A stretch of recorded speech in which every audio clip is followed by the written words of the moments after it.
Saudação de paz, que Deus abençoe as nossas vidas. Estamos aqui em mais uma pré-aula da Escola Bíblica Dominical, nessa quarta lição do quarto trimestre. E eu quero perguntar a você, como podemos perder a glória de Deus? E de que maneira podemos atrair de volta a presença do Senhor? Essas perguntas nós estaremos respondendo nesta videoaula. Se inscreva no canal e deixe o seu like, que Deus abençoe a sua vida.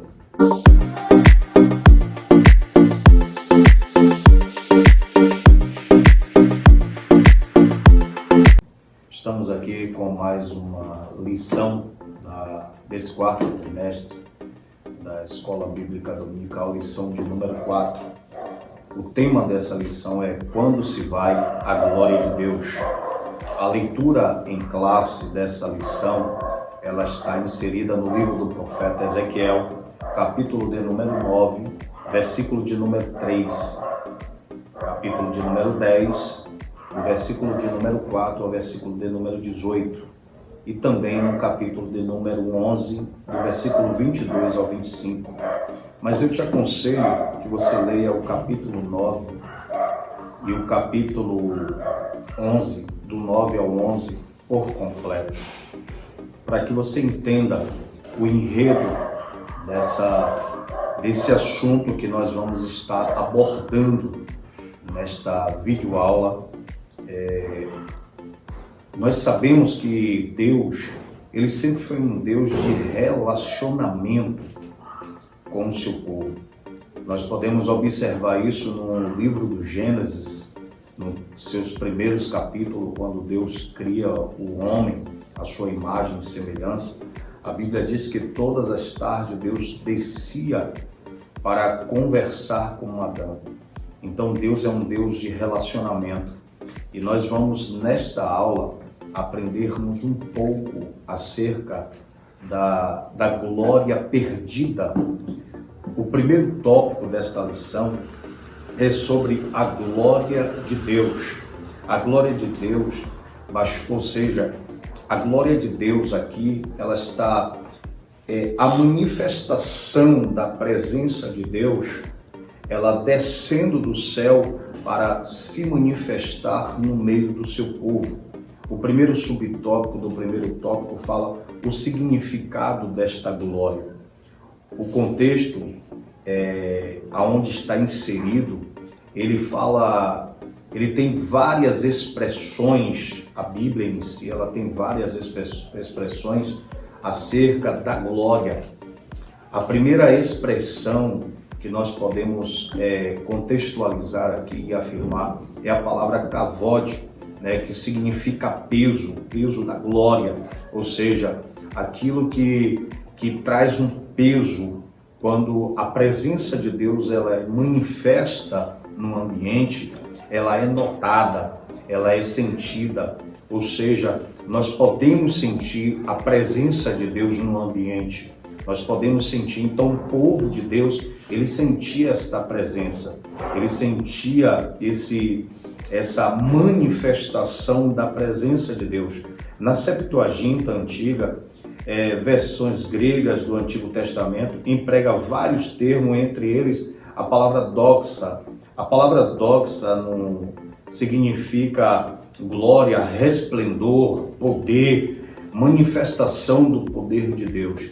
Então, por diversas vezes, nós vamos ver esta manifestação do poder, da presença de Deus.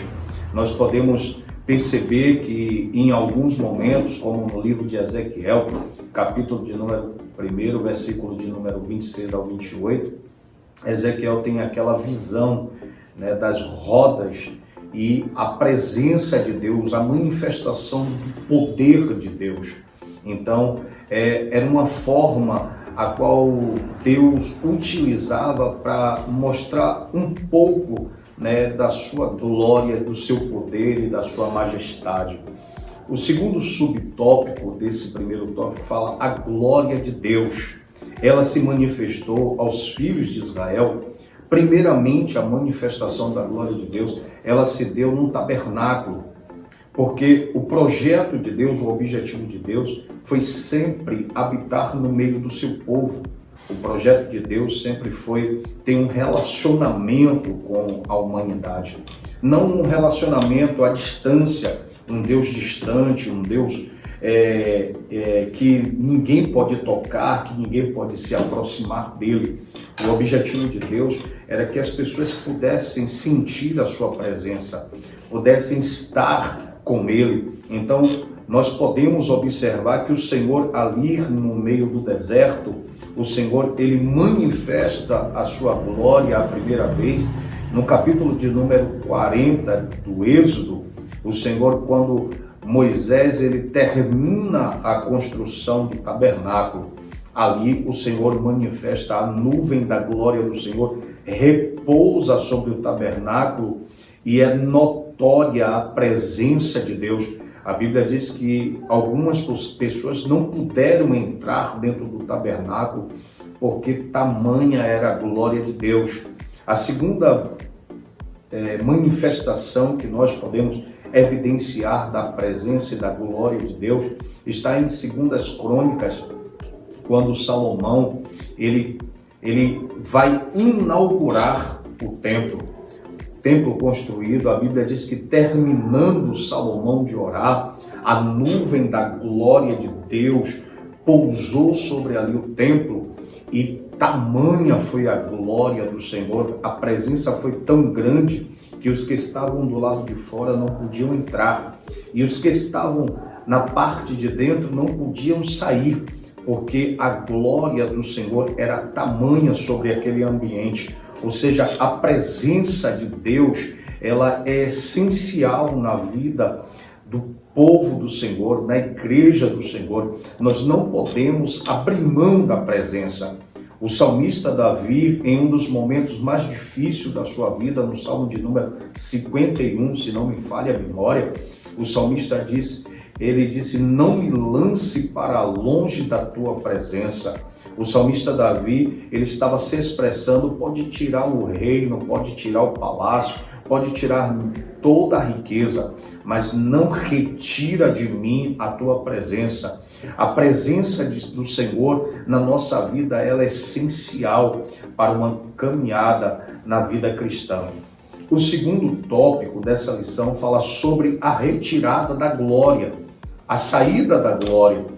A nação de Israel, devido à sua corrupção, devido à sua idolatria, e nós precisamos entender isso aqui, porque quando o Senhor, na lição anterior nós falamos sobre isso, que o Senhor toma Ezequiel e leva o profeta Ezequiel, coloca ele entre o céu e a terra, e manda que ele virasse o rosto para a região norte, que era para Jerusalém, e ele vê a corrupção do templo. Foi na lição anterior, dê uma olhadinha lá, para você entender um pouco, porque esse contexto está inserido nisso. Ali Ezequiel começa a ver as abominações dentro do templo, a imagem de ciúme que foi colocado na entrada do templo, as pinturas de animais que estava sendo idolatrada, a idolatria do Deus Sol, a idolatria que estava estancada, estava vigente ali naquele momento no meio do povo. Mas a presença do Senhor, devido a isso, a presença do Senhor começa a se retirar. E ela começa a se retirar por etapas. O Senhor mostra isso em visão ao profeta Ezequiel. O Senhor mostra ela em visão, e a primeira coisa que Ezequiel nota é que a glória do Senhor, ela se levantou. A primeira retirada, ela se levantou dos querubins sobre a Arca da Aliança. A segunda visão que ele tem, ela passou para a entrada do templo. Terceiro, ela pairava sobre os querubins e aos poucos se afastava completamente do templo. Tudo isso por causa da desobediência do povo. A presença do Senhor, ela em nossas vidas, ela é necessário que nós tenhamos uma vida de comprometimento com o Senhor. Porque quando deixamos de ter o comprometimento de uma vida santificada diante do Senhor, nós perdemos essa presença. Nós podemos observar isso no livro de 1 Samuel, quando Eli e os seus filhos, Ofni e Finéias, estavam corrompidos dentro do templo, mas eles achavam, porque eles tinham a Arca da Aliança, quando eles vão para a batalha contra os filisteus, eles perdem a peleja e aí eles mandam buscar a Arca do Senhor, porque representava a presença de Deus. E eles acreditavam que mesmo estando corrompidos, mesmo estão nas práticas errôneas, eles acreditavam que a presença de Deus ia estar com eles. Mas nós entendemos aqui que quando nós vivemos uma prática errônea na nossa vida, a presença de Deus ela se retira de nós, ela sai e nós ficamos sós. Foi o que aconteceu com Ofni e Finéias. Então, quando eles foram para a guerra, eles até levaram a Arca da Aliança, que representava a presença de Deus. Mas o Senhor não estava mais com eles. E eles perderam a guerra.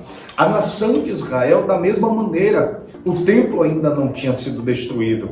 Nabucodonosor havia feito as 2 invasões, mas faltava a 3ª invasão e o templo ainda continuava de pé. Só que eles acreditavam que mesmo eles profetizando, a próxima lição nós vamos falar sobre isso, sobre os falsos profetas que estavam profetizando segundo a sua vontade, segundo as suas carnes, ou seja, eles estavam ali profetizando porque o templo estava de pé, que a presença de Deus ainda estava com ele. Só que Deus estava mostrando para o profeta que a presença do Senhor estava se retirando de dentro do templo. E ela foi se retirando de uma forma gradativa. Não foi algo repentino de uma vez só. Ela começou a sair paulatinamente. Por que eu estou dizendo isso? Porque eu quero que você entenda que você não perde a presença do Senhor, ou seja, a presença de Deus na sua vida, no seu ministério, da noite para o dia. As coisas vão acontecendo gradativamente, o esfriamento espiritual, o desânimo espiritual. Nós venhamos ter esse despertamento e esse entendimento que nós não podemos perder a presença de Deus nas nossas vidas, que nós não podemos deixar que essa presença, se você está sentindo no seu ministério, na sua caminhada, que a presença de Deus está se afastando da sua vida, você não tem sentido mais a presença do Senhor, volta depressa. Volta depressa, porque pode nos faltar tudo, mas que não nos falte a presença do Senhor. De nada adiantaria eu estar aqui ensinando se não tiver a presença de Deus. De nada adiantaria eu subir em cima de um púlpito para ministrar uma palavra, pregar um sermão, se a presença de Deus não estiver conosco. Então, a nação de Israel, o povo, ali ele estava acreditando que porque o templo estava de pé, a presença de Deus ainda estava com ele. Só que Deus mostra para o profeta Ezequiel que a presença estava se retirando do meio do povo. O primeiro subtópico desse segundo tópico fala a saída da presença, da glória dos querubins e da nuvem. Ou seja, quando o profeta tem aquela visão nítida que a presença estava se retirando, a arca, quando ela foi construída, em cima da arca tinha um lugar chamado propiciatório. Esse lugar chamado propiciatório era onde Deus manifestava a sua glória. E nesse propiciatório tinha 2 anjos que ficavam com as suas asas interligadas sobre a arca, com o seu rosto virado para o propiciatório, porque eles estavam ali guardando a presença. Tanto que os estudiosos dizem que o rosto daqueles 2 anjos que estavam com o seu rosto voltado para o propiciatório era como um rosto de uma criança. É o que faz alusão ao que Jesus diz lá, quando Jesus ele coloca uma criança no meio deles, e eles dizem assim mesmo: aquele que não se fizer como uma criança não pode ver o reino de Deus. Então, aquela arca da aliança era uma representação da manifestação da presença do Senhor, ou seja, evidenciada em Cristo Jesus. O Senhor, ele tinha tanto desejo de estar no meio do povo, que quando o autor aqui ele expressa acerca da nuvem, aquela nuvem, quando o povo sai do cativeiro do Egito, que andou por 430 anos em meio ao deserto para a terra prometida, a Bíblia diz que durante o dia a nuvem ela protegia o povo. A nuvem ela parava em um lugar, o povo parava. A nuvem começava a seguir, o povo começava a sua trilha pelo deserto. Por quê? Porque a nuvem ali era a representação da presença de Deus guiando o seu povo. A Bíblia diz que durante a noite o Senhor colocava uma coluna de fogo, tanto para aquecer o seu povo, quanto para espantar e tanto para guiar o seu povo durante a noite. Ou seja, o cuidado de Deus para estar no meio do povo de Deus era muito grande. Então, isso é evidenciado, quando "e o verbo se fez carne e habitou entre nós, e vimos a glória como a glória do unigênito", ou seja, esta glória a qual foi manifesta no Velho Testamento, ela foi evidenciada em Cristo Jesus. É por isso que nós, o apóstolo evangelista João, no capítulo 1, versículo 14, ele disse que a glória do unigênito do Pai, cheio de graça e de verdade, ou seja, ela foi manifesta no meio do povo e todos puderam contemplar e ver a glória de Deus. Ele passou a caminhar com o seu povo, o desejo, o projeto do coração de Deus, que era estar no meio do seu povo, ela foi confirmada em Cristo Jesus. E hoje, essa presença, é por isso que o apóstolo Paulo ele diz assim: não sabeis vós que vós sois templo, morada do Espírito Santo? Ou seja, naquele período no Velho Testamento, a presença vinha, se apoderava do profeta, dos anciões, dos sacerdotes, dos reis, e Deus usava eles de uma maneira extraordinária e a presença se retirava. Mas só que agora, na dispensação da graça que nós estamos vivendo, essa presença, quando o apóstolo Paulo ele diz: não sabeis vós que sois templos do Espírito Santo, morada do Altíssimo, ou seja, a presença de Deus, ela habita dentro de mim, ela habita dentro de você. A segundo tópico, a retirada da presença de Deus. A glória de Yahvé pairou sobre os querubins, ou seja, quando ela se retira de sobre a arca, ali onde ficavam os querubins, onde era o propiciatório, a presença de Deus ela começa a pairar. Ela sai de cima do propiciatório, ela começa a pairar sobre os querubins que estavam ali na arca, e ela vai para a porta do templo, ou seja, porque não havia ninguém digno para evidenciar e para carregar a presença de Deus naquele momento. Nesta visão, Ezequiel acompanha a glória de Deus flutuando sobre os querubins e vê a carruagem divina se mover para a porta principal do templo. Ou seja, a presença começa a se retirar, ela sai do propiciatório, ela começa a pairar sobre os querubins e ela vai para a porta do tabernáculo. A saída da glória de Deus representa a retirada da sua presença no meio do povo, ou no meio do templo. Essa casa foi destruída pelos caldeus, ou seja, enquanto a presença de Deus estava ali dentro, o templo ainda estava de pé. Mas quando a presença de Deus ela se retira do templo, a presença de Deus ela sai do templo, automaticamente o templo, ou seja, os caldeus, eles invadem mais uma vez a nação no ano de 587, que é a terceira invasão do exército de Nabucodonosor. Ele invade e agora ele destrói o templo. Ele destrói e ele leva os utensílios. Tudo isso porque o próprio Deus permite. Mas por quê? Por causa da desobediência do seu povo. O objetivo de Deus não era destruir a sua casa. O objetivo de Deus não era destruir o templo. O objetivo de Deus era que houvesse um arrependimento. Mas o povo não se arrependeu. E Deus mostra para Ezequiel que ele estava retirando a sua presença. O terceiro subtópico desse segundo tópico: por fim, a glória de Deus se pôs sobre o Monte das Oliveiras.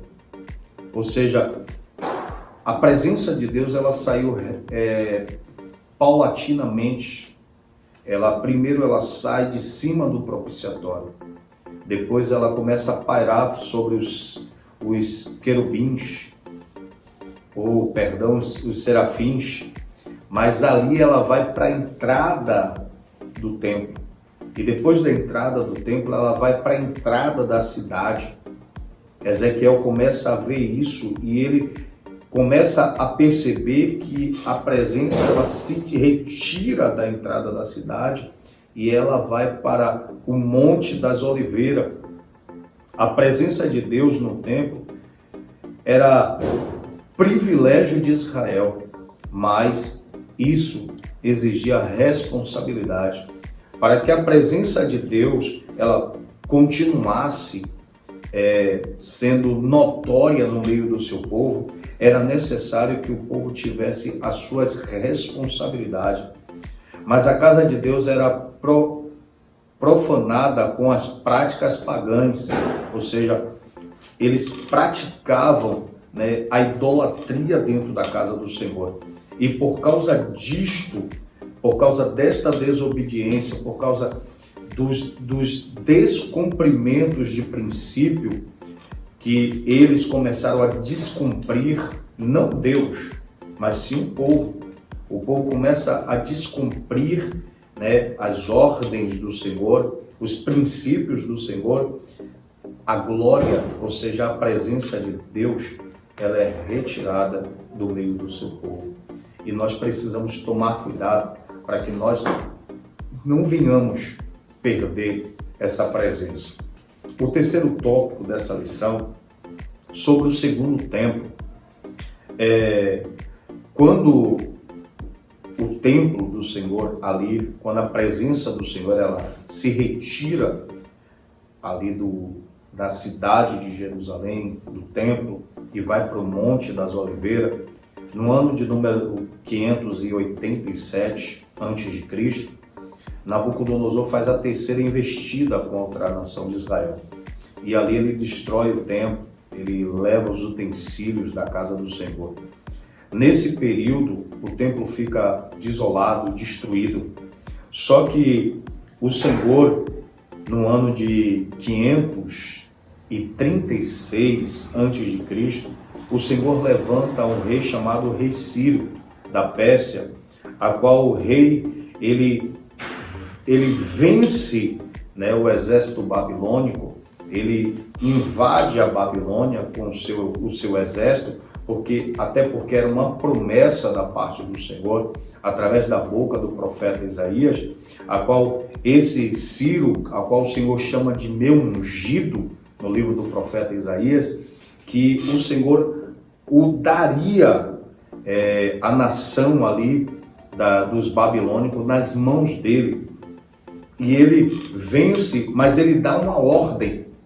Quando Ciro ele se apodera ali, que aquelas nações estão cativas dentro da Babilônia, ele dá uma ordem ao povo judeu que voltassem para Judá e eles reconstruíssem o templo do Senhor, a casa do Senhor. Nós podemos ver isso no livro de Esdras, a qual Esdras ele começa a falar sobre isso, e também nós podemos perceber isso no livro do profeta Ageu, aonde o profeta Ageu, ele manda que o povo arregaçasse as mangas, que o pessoal subisse aos montes, arrancasse madeira para a reconstrução do templo. Mas o que é que acontece? Quando eles reconstroem esse templo, que é chamado segundo templo, que o primeiro templo foi construído por Salomão, você vai ver isso no livro de 2 Crônicas. Salomão, ele faz o primeiro templo ali, o projeto a qual Davi entregou na mão do seu filho Salomão. O templo era suntuoso, era um templo belo, era magnífico a beleza do templo. Só que esse segundo templo, a qual foi construído e chamado Templo de Zorobabel, que foi no período ali do profeta Ageu, foi inaugurado no ano de Dário, que era uma construção com a mesma dimensão e beleza arquitetônica da primeira casa. Mas só que esse templo, que é chamado segundo templo, ele não tinha tanta beleza.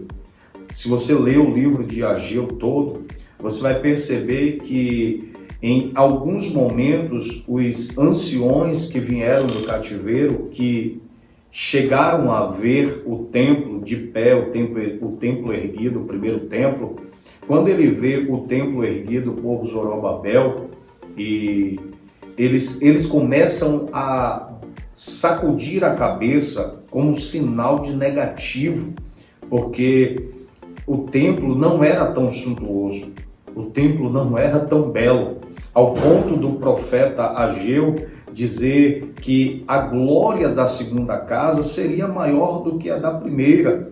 Por quê? Porque o povo estava desacreditado, porque o povo estava olhando para a estrutura, o povo estava olhando para a sua beleza e não via beleza parecida com o templo que foi construído por Salomão. Mas Ageu, ele diz que a glória da segunda casa, ela será maior do que a da primeira. E nós precisamos, mais à frente nós vamos falar sobre isso, porque no tabernáculo móvel, no capítulo 40, nós vimos a manifestação da presença de Deus. No capítulo 40, onde a nuvem, no dia da inauguração, a nuvem do Senhor repousa sobre ela. E ali as pessoas viram a manifestação da glória de Deus. Na inauguração do templo construído por Salomão, a Bíblia diz que também na inauguração que Salomão ora, a nuvem da glória de Deus repousou. Só que quando é reconstruído esse templo, o segundo templo, chamado segundo templo, que é reformado pelo imperador naquela época, Herodes, o templo de Zorobabel foi reformado e ampliado por Herodes Magno. Ele conseguiu persuadir, ou seja, o intuito de Herodes era ganhar a confiança do povo com a reforma do templo. E ele faz uma reforma suntuosa. Só que nesse período da construção do segundo templo e para a reforma, não houve a manifestação dessa segunda glória que Ageu disse. Ele disse que a glória dessa segunda casa seria maior do que a da primeira. Então, nos dá a entender que essa glória, ela foi manifesta através da presença do Filho de Deus. Não há registro de que a glória do Senhor tenha enchido a casa na inauguração de Zorobabel ou até mesmo na reforma de Herodes, mas foi o Senhor Jesus que trouxe a glória de Deus quando ministrou no templo de Herodes. Ou seja, essa glória dita por Ageu, que ele disse que a glória da segunda casa seria maior do que a da primeira, ela é evidenciada em Cristo, porque quando o primeiro tabernáculo, o primeiro templo, a presença de Deus ela vinha em forma de nuvem e repousava. Só que aqui nesse segundo templo, que foi construído por Zorobabel e reformado por Herodes, não foi a nuvem da glória que repousou, mas foi o próprio Deus que adentrou no templo. Glória a Jesus, que Deus abençoe. Que coisa maravilhosa, Deus, ele é perfeito. O templo desempenhava várias funções em Israel, como lugar de perdão, do encontro com Deus, da presença divina. Era o centro espiritual da nação. Ou seja, o quarto tópico, olha que coisa interessante, a Bíblia é perfeita. O quarto tópico sobre o Senhor Jesus e o templo. Assim como a glória do Senhor deixou o templo antes de sua destruição pelos caldeus, da mesma forma aconteceu com o segundo templo. Ou seja, antes que o templo fosse destruído ali, na visão de Ezequiel, a presença de Deus se retira. Depois que a presença de Deus ela se retira, o templo é destruído. O segundo templo, construído por Zorobabel e reformado por Herodes, a primeira coisa do quarto tópico, a explicação teológica. Jesus disse: eis que aqui está quem é maior que Salomão, o construtor, e quem é maior do que o templo. Ou seja, Jesus estava dizendo que diante dos olhos do povo estava aquele que era maior do que Salomão, que construiu o primeiro templo, e diante deles estava aquele que era maior do que o templo. O templo era lugar da comunhão, era o lugar do perdão, era o lugar de buscar a intimidade com Deus. Aí o Senhor Jesus estava dizendo aqui quem pode fazer isso. Ele estava se apresentando. Ele está, não estou dizendo para você, pelo amor de Deus, então eu não preciso estar na igreja, eu não preciso estar no templo, porque Deus, o Senhor Jesus, ele é suficiente. O que Jesus estava dizendo aqui é porque a nação, o povo judeu, ele idolatrava o templo, ele colocava o templo acima de tudo. Para eles o templo era especial, ao ponto de chamar Jesus e perguntar a Jesus: olha para que beleza, que estrutura linda, olha que pedras perfeitas. E o Senhor ao ponto de dizer que chegará um tempo que não ficaria pedra sobre pedra naquele lugar. O Senhor libera uma palavra profética sobre aquele lugar. Era uma mensagem velada dirigida ao sacerdote, que a função do templo está para ser concluída. Ou seja, o Senhor estava dizendo a função que o templo tinha, né, ali onde havia o sacrifício, havia a entrega ao culto, para que houvesse a remissão de pecado. O Senhor estava dizendo: eu estou colocando um ponto final, porque a partir de agora isso se cumprirá em Cristo Jesus. Ou seja, o Senhor, como a vinda de Jesus ao mundo, o templo tornou-se redundante e o Verbo se fez carne e habitou entre nós, e vimos a glória como a glória do unigênito do Pai, cheio de graça e de verdade. Então, nós podemos perceber que através de Jesus nós temos ligação direta com o Pai. Nós temos esse contato com o Pai. O fim do templo, o que o Senhor Jesus vinha insinuando ou ensinando de maneira indireta na última semana do seu ministério terreno, ele falou diretamente: não ficará pedra sobre pedra. Ou seja, o Senhor Jesus estava liberando uma palavra profética, que não ficaria pedra sobre pedra, porque o templo seria destruído. Isso acontece no ano 70 depois de Cristo. Mas o fato mais inusitado que acontece é quando o Senhor Jesus ele é crucificado. Quando ele está ali no alto do Gólgota e que ele é crucificado. A palavra do Senhor diz que tendo feito todas as coisas e molharam ali uma espuma com vinho e vinagre e deram a ele, ele disse: estar consumado. A palavra teletestai, ou seja, ele cumpriu todas as coisas. a palavra do Senhor diz que o véu do templo, ele se rasga de alto a baixo, ou seja, aquilo que causava a separação, ou seja, entre a presença de Deus e ao homem, foi rasgado o véu. Então, por isso que através de Cristo, por isso que ele estava dizendo acerca da destruição do templo, por isso que ele estava dizendo que não ficaria pedra sobre pedra. Era algo literal, sim, mas também era algo espiritual que estava acontecendo na última semana, né, da vida de Jesus aqui na terra, antes de ele ser crucificado. Ele estava dizendo: a partir de agora eu serei a ponte entre a humanidade e a presença de Deus. Eu serei a ponte, não terá mais o véu, não necessitará mais do véu. Então, a presença de Deus hoje, quando Jesus, no alto da cruz, com grande voz, entregou o seu Espírito, o véu do templo se rasgou, aquilo que nós falamos.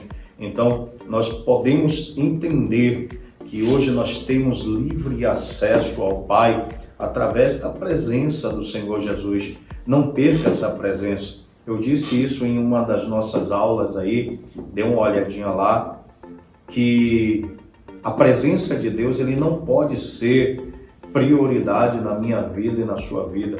Aí você vai dizer assim: mas por que, presbítero Jair? Porque a presença de Deus, ela tem que ser exclusividade. Ela tem que ser exclusividade no meu ministério, ela tem que ser exclusividade no meu trabalho, ela tem que ser exclusividade na minha família. Ou seja, a presença de Deus, ela tem que fazer parte de tudo na minha vida. Porque quando você tem como prioridade, você tem outras prioridades. Então a presença de Deus, ela tem que ser exclusividade. Não perca a presença de Deus. Não deixe que a presença de Deus saia da sua vida. Perca tudo, mas não perca a presença. Abra mão de tudo, mas não abra mão da presença de Deus, porque a presença de Deus, ela é como um oxigênio na minha vida e na sua vida. Se nos faltar o oxigênio, essa matéria aqui, essa matéria aí, ela tomba, ela vai ao pó. Assim é a vida espiritual do homem. Sem a presença, estamos só caminhando, mas estamos mortos espiritualmente. Não abra mão da presença. Não perca a presença por nada. Assim como a nação de Israel deixou que a presença se retirasse, deixou que a presença de Deus se esvaísse por causa da idolatria, por causa da soberba, por causa da altivez espiritual, que acreditava que nada ia acontecer a eles, que eles eram intocáveis. Mas só que quando nós deixamos a presença de Deus em segundo plano, o Senhor, ele se retira de nós. Então não abra mão da presença. Que Deus abençoe a sua vida. Continue nos acompanhando aí no YouTube, que nós estaremos gravando outros estudos e toda semana uma videoaula para você. Que Deus abençoe a sua casa, que Deus abençoe a sua família, em nome de Jesus.